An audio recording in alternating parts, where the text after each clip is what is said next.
All right, enough of that, enough of that. Hello, folks. Welcome to this week's lecture. It is me, your host, as always, Dr. Shingama Vima, and we are continuing with our Intro to African History series on this Pan-African Lectures channel. Thank you so much for joining me. In case you're wondering about that little tune I was playing at the beginning, that's the song Africa by the legendary Salif Keita, who's from Mali and apparently is a descendant of Sumanguru and Sunjata and the founders of ancient Mali. And as the story goes, that is part of that bloodline. But that's not what we're here to talk about today. Today we are continuing with our 20th century history of Africa.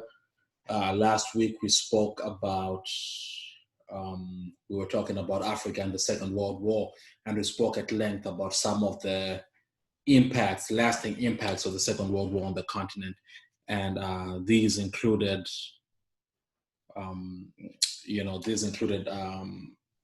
because the war took so much out of the colonial powers who were involved in the war, the British and the French, for example. It took so much out of them that it induced imperial fatigue. The idea of holding on to their empires and their colonies became too costly, and it became harder to justify the effort that went into maintaining them. So that was on one end. On the other end as well, it really inspired African nationalism among different African groups. Many Africans that fought in the war itself, either on the continent or in Europe, and they had come back to being second-class citizens, and that was, that could not be sustained anymore. Which is the same reason that, in large part, that the civil rights movement in the U.S. was also spurred on by returning servicemen, black servicemen who felt that they had gone over to Europe to fight tyranny and only to come back and be subject to tyranny themselves. So that sort of anti-tyranny hypocrisy, which was also on show in such documents as the Atlantic Charter, which spoke about the right to self-determination and these things, only for them to be applying it specifically to Europe or in regards to Nazi Germany, yet they were doing the same thing back on the motherland. So all these things, right? Those are some of the lasting impacts of the Second World War. So what we're talking about today is the first in a three-part series within a series, if you will, that talks about how different African countries obtained their independence from the era of colonialism. So we'll go ahead and get started, if you will. Okay, let's share a screen here. Okay. This is the one I want to share. Okay. All right, if it's all the same with you, we are cooking with gas. And today we are looking specifically at West Africa and North Africa. And even within those spaces, I've just picked a few spaces that I find interesting and that serve as good proxy for how dynamics in the region went. As always, I'll put links in the description section for any further reading. As I emphasized always, this is an intro series, and we'll be moving on to a more nuanced series shortly. But right now, this is an intro series, so engage it as that, and I'll always put further reading in the discussion, in the description section. So I'll see you guys at the end. All right. So first we will look at the two major British West African colonies, right? So Britain did not have, even though the British and the French had about the same amount of territory across the African continent, when it came to West Africa in particular, that was a predominantly French territory, right? With countries like Mali, Senegal, the Guineas, Burkina Faso, Benin, and the likes. The British only had 3 territories, colonies in West Africa, and these are Sierra Leone, Ghana, and Nigeria. But today we're focusing on Ghana and Nigeria since those are the bigger ones. And if there's enough interest, we'll return to Sierra Leone, which has a very fascinating history unto its own. So Ghana, in 1946, the British began to move towards devolving power in Ghana. And this is because of that imperial fatigue we've spoken about. But still, they gave power to their own preferred candidates. Remember, the British had a structure of indirect rule, right? Indirect rule through which they did not necessarily rule hands-on in the way that the French did, but they would select or play on this idea of traditional African leadership structures and use those as proxy for their own rule. So they sort of continued the same thing in which they would appoint their preferred candidates who they viewed as being safe and not radical candidates, right? And these would also be chosen by the African chiefs who had already been working with the British as part of their indirect rule model. But this was not good enough for the radical and educated intellectuals, and among whom was Kwame Nkrumah, who is pictured here in this image, the legendary African leader Kwame Nkrumah, who we will talk about a little bit in this presentation. So this was not good enough for intellectuals such as him. And in 1947, Kwame Nkrumah, who had recently returned from the US, where he had attended Lincoln University, which is an HBCU, historically Black college, as well as the University of Pennsylvania, which is an Ivy League college, so very educated man, where especially at the HBCU at Lincoln, he had gotten radicalized in this is in the 30s, right? He is interacting with folks involved in, say, the Harlem Renaissance and other early days of the Black freedom movement in the US. And he's also exposed to ideas of Pan-Africanism as being pushed forward by the likes of Marcus Garvey and W.E.B. Du Bois and other prominent early 20th century Pan-Africanists. So he is, for lack of a better term, woke as far as that goes. But he is back in Ghana. And also it's interesting for anybody who's familiar with fraternity and sorority life. He's a member.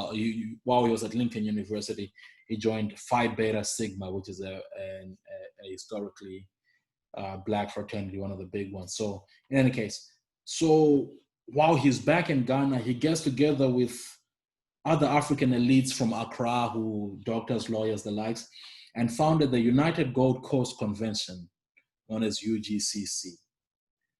And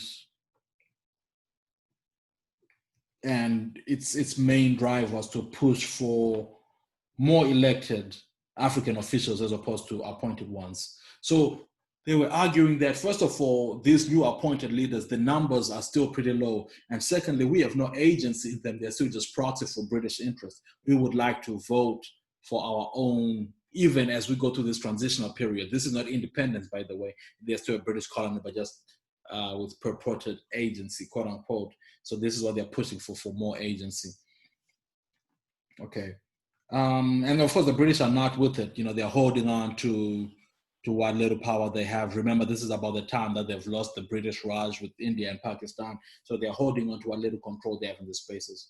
But events the following year, in 1948, is, it's really where things got popping, right? So on 28 February 1948, there was a protest march by unarmed ex-servicemen. These are folks who have come back from the World War, who were agitating for the legitimate benefits of veterans of the war. And their protests were broken up by police, and several leaders of the group were shot dead. Okay, and among those killed were Surgeon Ni Ajete, who has since been memorialized. If you go to Accra, you will see statues of him. So this incident is considered the straw that broke the camel's back and marked the beginning of the process upon which Gold Coast at the time, which is Ghana, I didn't say this earlier, Gold Coast, Ghana's colonial name is Gold Coast, would go on to achieve independence in 1957. But after that protest, the likes of Nkrumah and other prominent leaders were arrested, which only helped spur up the spirit of African nationalism. And when they came back, they founded the Convention's People's Party that same year. And based on that, they would continue going back and forth with the British. You know, the British concede a little bit, the CPP doubles down. They concede a little more, the CPP doubles down until March 1957, when they finally conceded and granted Ghana its independence, making it the first sub-Saharan African country to receive independence. Now, a lot of times you hear people say it is the first African country to receive its independence from colonialism, and that is not necessarily true, right? Because countries like Libya and Egypt received it prior to that, but it is the first sub-Saharan African country to receive its independence from colonialism in 1957. Now, Nigeria, being a far larger country, was more complex. It's not only larger in terms of pure numbers, it is also a very, very diverse country, right? Now, Ghana is also diverse as many other places, but Ghana and Nigeria, its numbers and its culture is very, very diverse. So until 1914, actually, the country had been governed from the time of the Berlin Conference in the 1880s until 1914. The country was governed as two separate protectorates: the Southern Protectorate, which was predominantly where the Igbo people, the Igbo ethnic group, and the Yoruba ethnic group stayed, with the Igbo particularly in the southeast and the Yoruba in the southwest predominantly. Then, of course, in the north, that was, and also that the south had been predominantly Christianized, right? Then the north is where the Hausa people were and the Fulani were predominantly, and that also had a long history now. While the group in the south had been recently Christianized, the groups in the north had a long history of being of Islam as their religion. This is where the Sokoto Caliphate and the likes grew out of. Okay, so there's also this regional, ethnic, and religious diversity.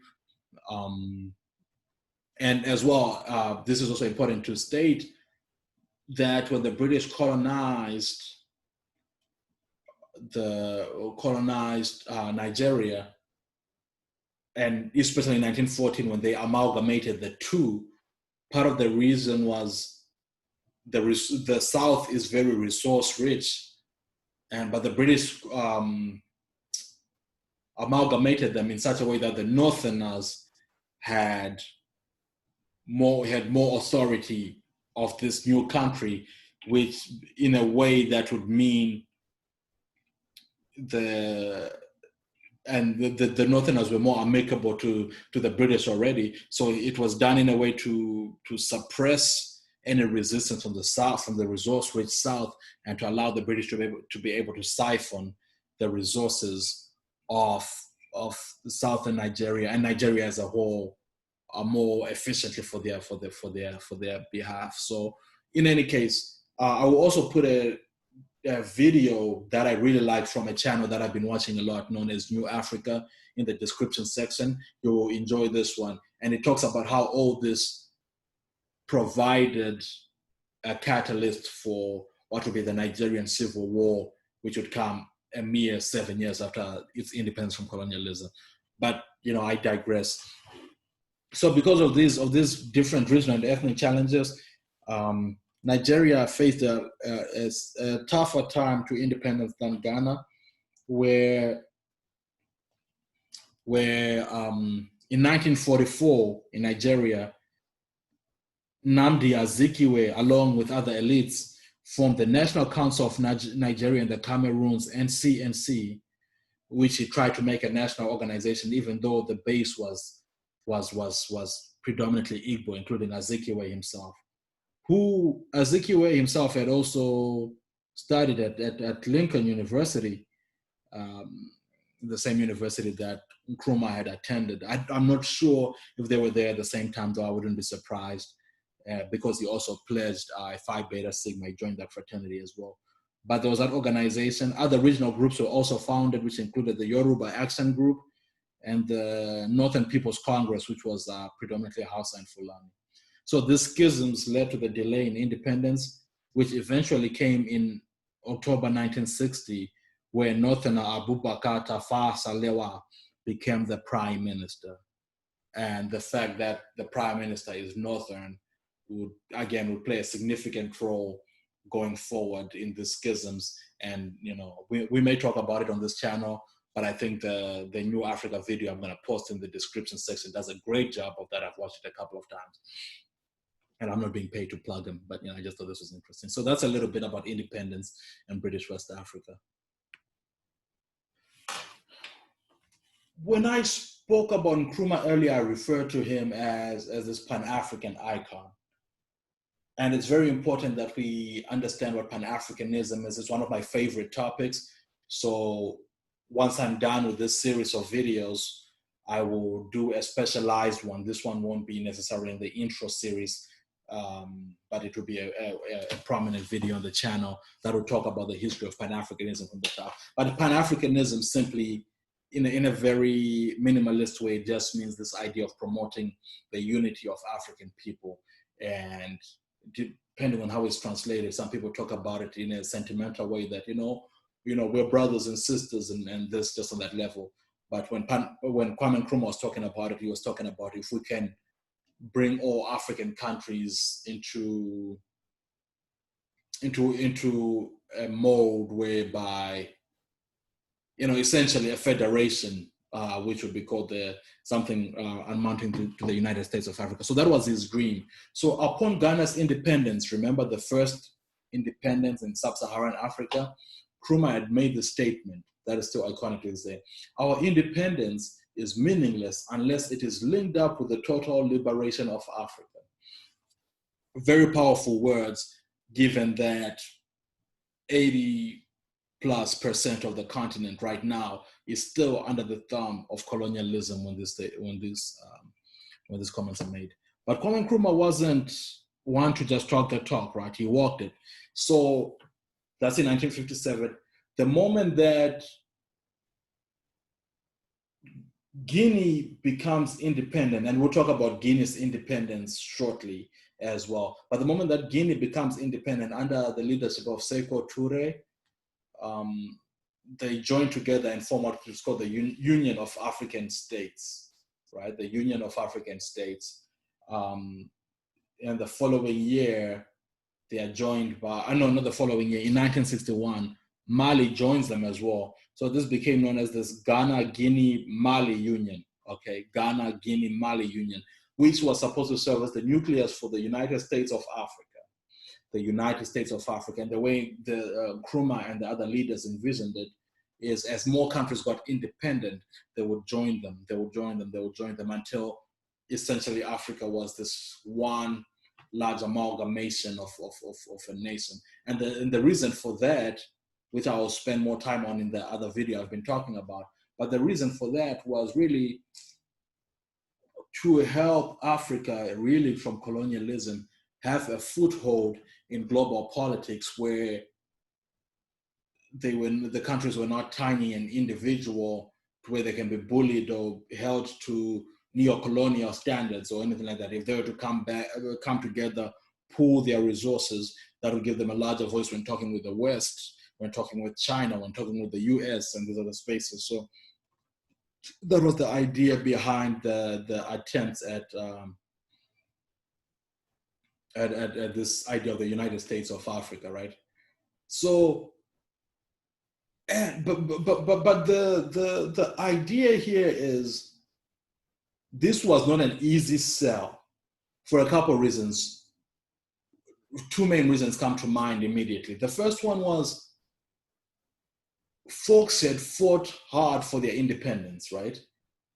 And many of the new leaders of these countries that were becoming independent, they were not about to give up their sovereignty to this higher power, which would be maybe the leadership of Nkrumah or somebody like that as part of this African government. They were too eager to be an independent nation and maybe reap the benefits that their colonial powers had been as leaders of this specific countries, as leaders of Senegal, as leaders of Kenya and these other places, right? So that was the first reason.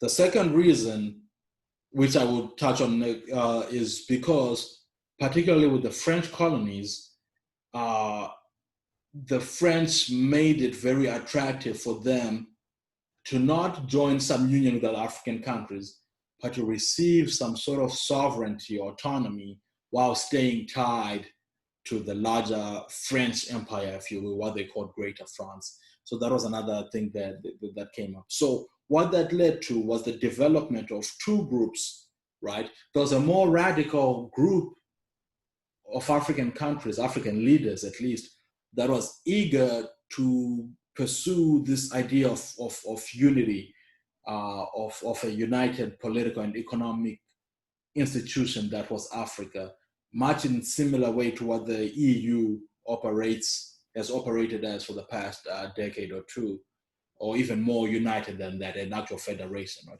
And these countries on this side of the map were, this was known as the Casablanca bloc, based on the fact that's where they met.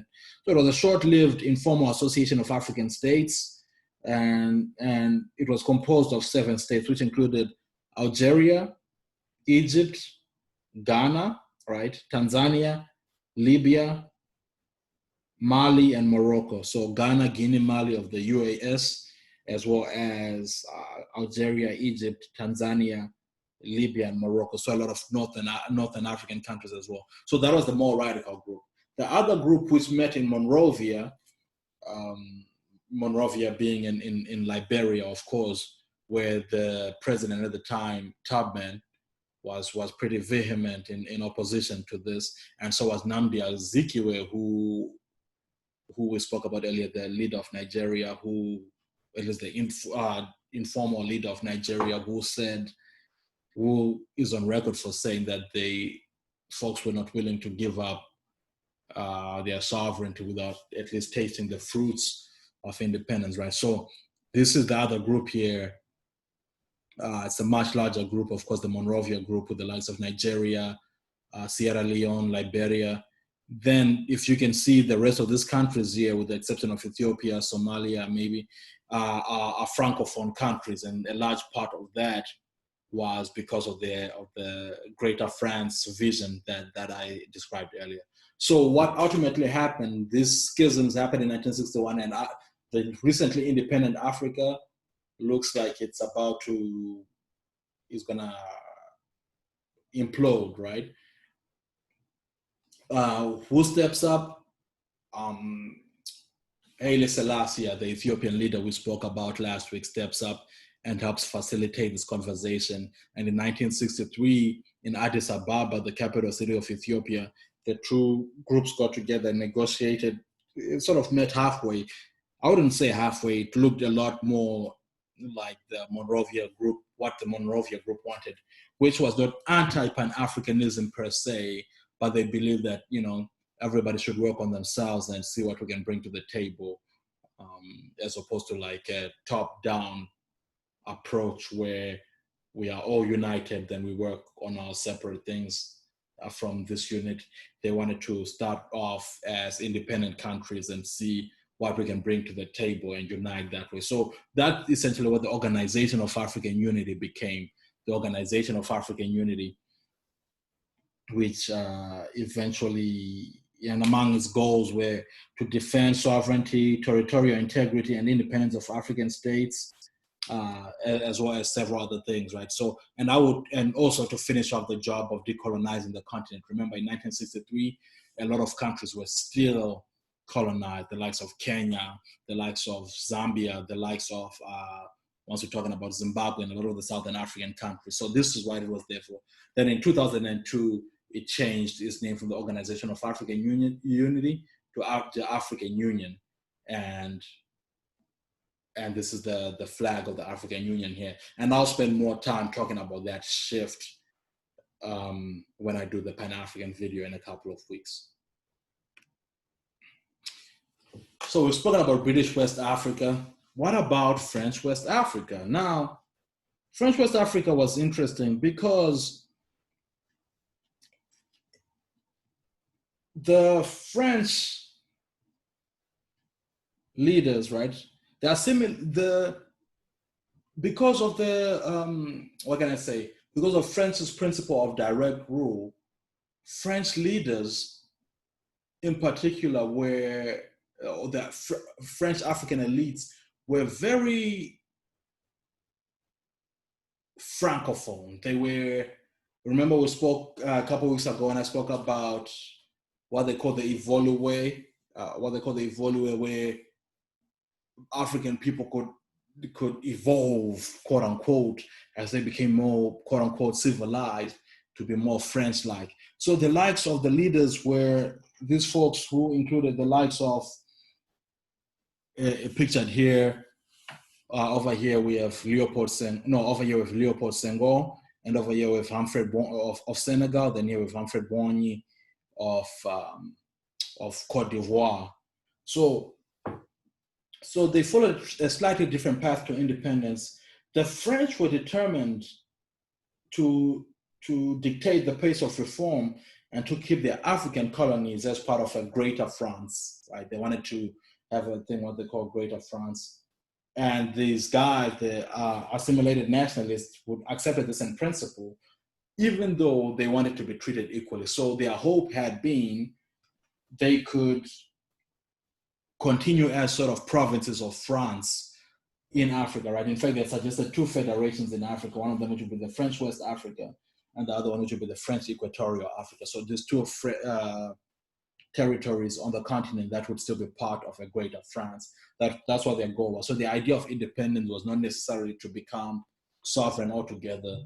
They were hoping to get the recognition that, say, an American state would, as part of the greater France, with the autonomy, with the relative autonomy that comes with that.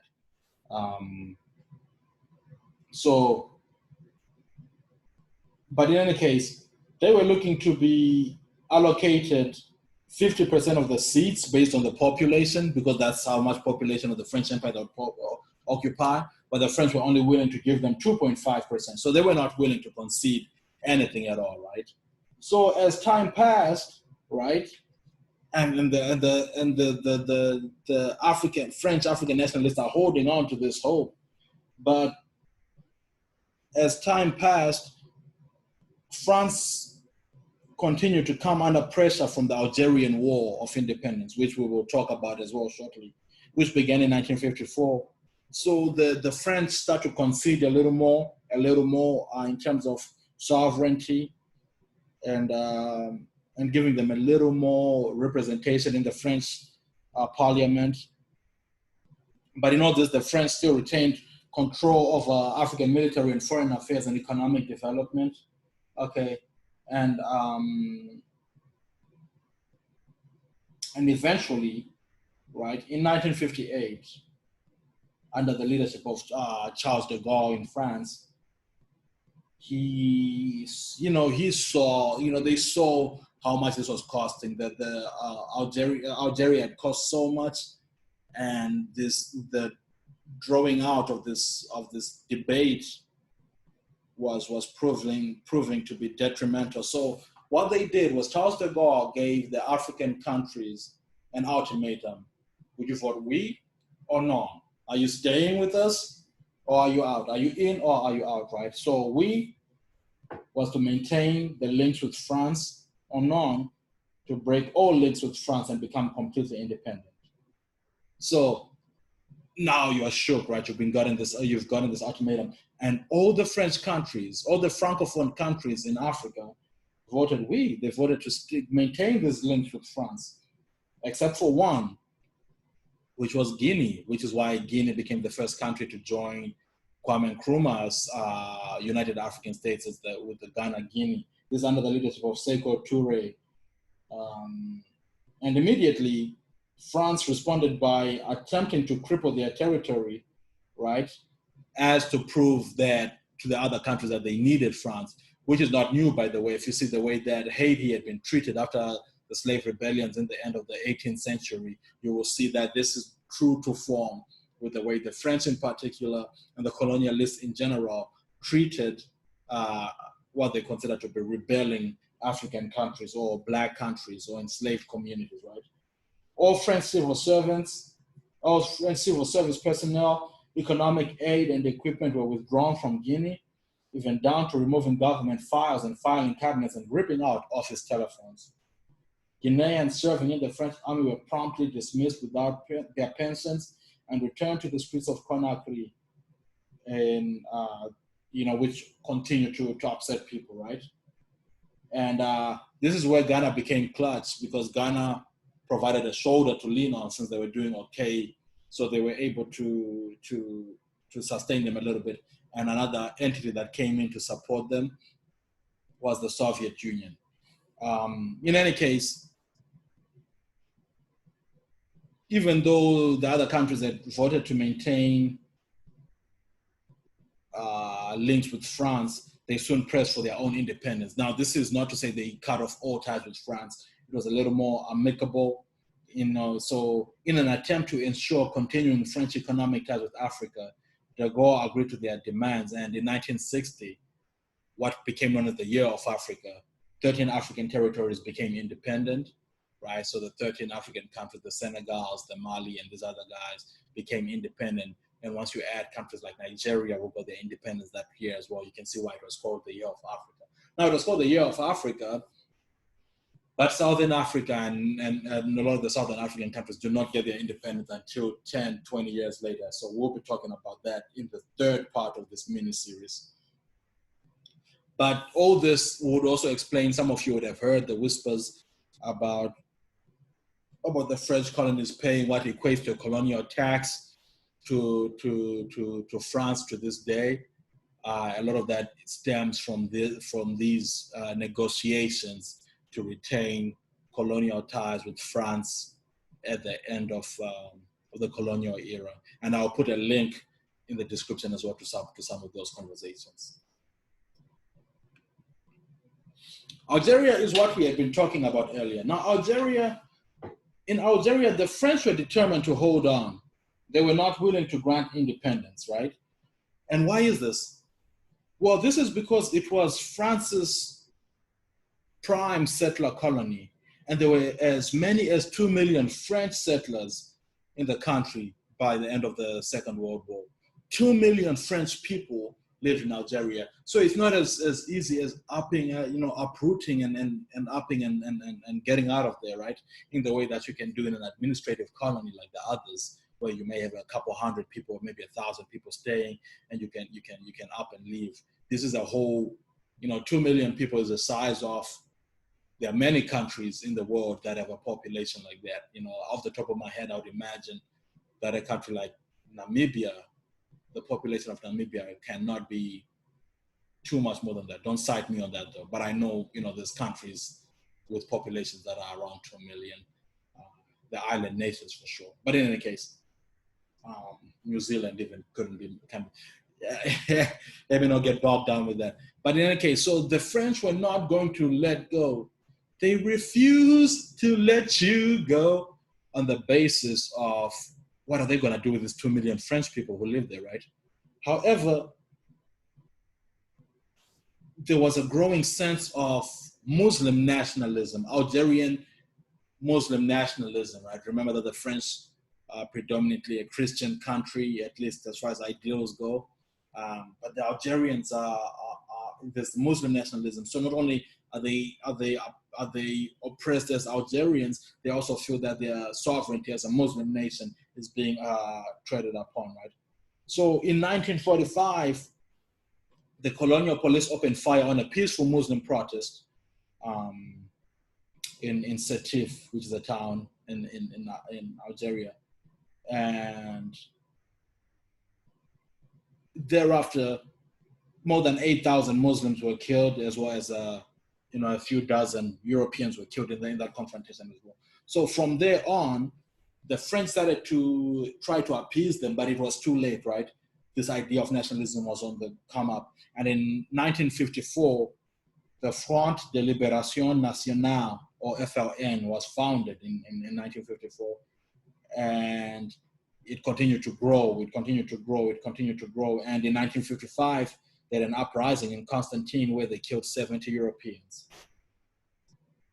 And the French realized at this point that, you know, they were facing a full-scale rebellion. So they start sending in more troops. This is in 1955, more and more troops from France. And by 1958, they had 500,000 troops there. And the fighting was unabated. The FLN was relentless. Thousands of French troops were killed, and they in turn killed hundreds and thousands of Algerians, most of them who were civilians, who they accused of helping the FLN. And in 1969, finally, the French caved in and gave, accorded Algeria their independence, if you will. Algeria took their independence in 1962. And, you know, that would set its own course as far as Algerian politics post-independence. But the big thing is they got their independence in 1962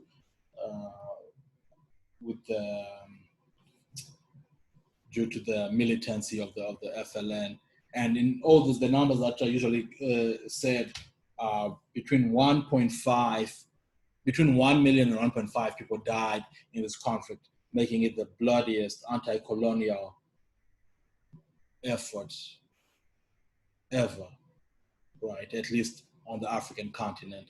The other ones, which were also pretty violent, to include the Mau Mau and the Zimbabwean War for Independence, but those are more in the tens of thousands of figures, which pales in contrast to this 1 million or 1.5 million people who died in the Algerian War of Independence. So the Battle of Algiers is something that is the stuff of lore. You can find readings and videos about that, because this is, we're also coming into the era now where things are being documented on video and oftentimes in color as well. So you may see some of that footage if you look for it. Then we'll also talk about Egypt today. Now, Egypt is interesting just because of the figure that became Abdul Nasser, right? So at the end of the war, of the Second World War, the British had ended its wartime occupation of Egypt and given control to King Farouk, right?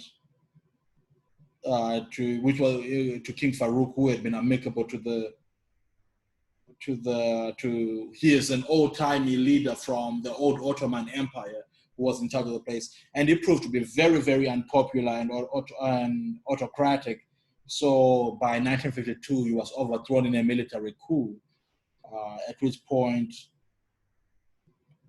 Colonel Gamal Abdul Nasser rose to prominence within those 2 years. And in 1954, he is established as the leader, as the president of Egypt, and he did his thing, man. He was a pretty renowned leader who nationalized several things, who broke up large estates that had been a staple of the Ottoman Empire and under British rule, and redistributed them to the peasantry, right?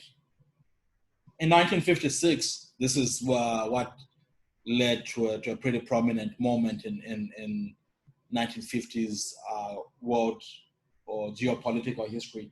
Nasser's government seized the Swiss Canal from the French company that operated it. And he nationalized the Swiss Canal, right? Which the Swiss Canal is over here, and it was spoken about before, which is very important because it is for the Africans, of course, but also for the Western Europeans. It is the quickest way into Asia, and particularly into the Persian Gulf and the oil fields of the Persian Gulf. So it's very important that to have control of this, and it was important for the French to have control of that. So Britain and France were determined to seize back control of the canal. So they attack And they worked secretly with Israel. Remember, Israel is a young nation at this point, no more than 10 years old, but also historically in conflict with Egypt. So Israel invades Sinai, and the British and the French jump into this war. And surprisingly, and Egypt is fighting back, right? But they surprisingly get support from two groups. The first one being the United States. Why is the United States involved in this? Well, the United States at this point is positing itself as a prominent anti-colonial force, right? And we are moving away from the era of colonialism. So for them to stand by, especially in the aftermath of the Atlantic Charter, and allow this to happen would seem like they're condoning this new colonial project. So that was part of their reason. Then, of course, the Soviet Union was at this point now pushed to the other side of geopolitics. These are the early days of the Cold War. Even though, interestingly, right, because they supported, that's what makes this crazy, because they were both on the same side of the British, but it was also the side ideologically that was opposed to Western interests. So for a moment there, we see both the US and the Soviets on the same side in backing Nasser. So, but as the rhetoric would have it, ultimately, that side wins the war, and Egypt maintains control of the Suez Canal, which catapults Nasser into fame and lore as the victor of the Suez War, which ended a century or more of Western European domination of the Egyptian economy. So now he became this undisputed leader of the Arab world. So he's not only prominent to the African community, he's also prominent to the Arab world, such that he created, for a short term, what they call the United Arab Republic, which brought together Egypt and Syria as one country. And much in the same way that Nkrumah had in West Africa, this had been meant to build a Pan-Arabic community, even though it fell apart in 1961. So Nasser's triumph over Britain and France in 1956 was to be an inspiration to African nationalists and Arabic nationalists. So it's very important for those two groups, which is why you see him as well represented in the Casablanca blog that we spoke about earlier. And that's it for this week. Like I said, I selected specific countries. There are many that I left out. Charge it to my time and to my command of certain spaces, and not to my heart. We will continue next week with two more.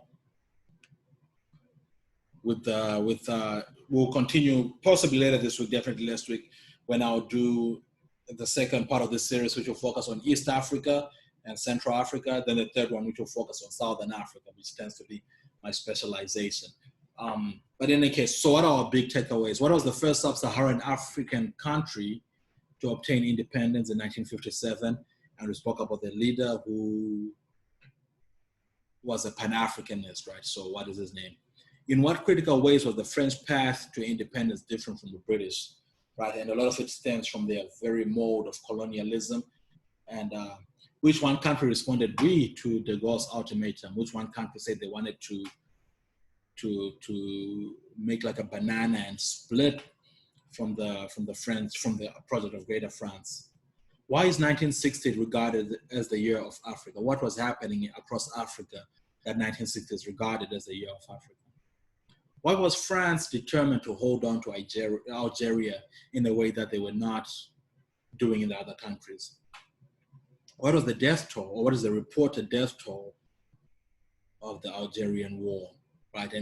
And war death tolls are notoriously hard to quantify, but what are the reports?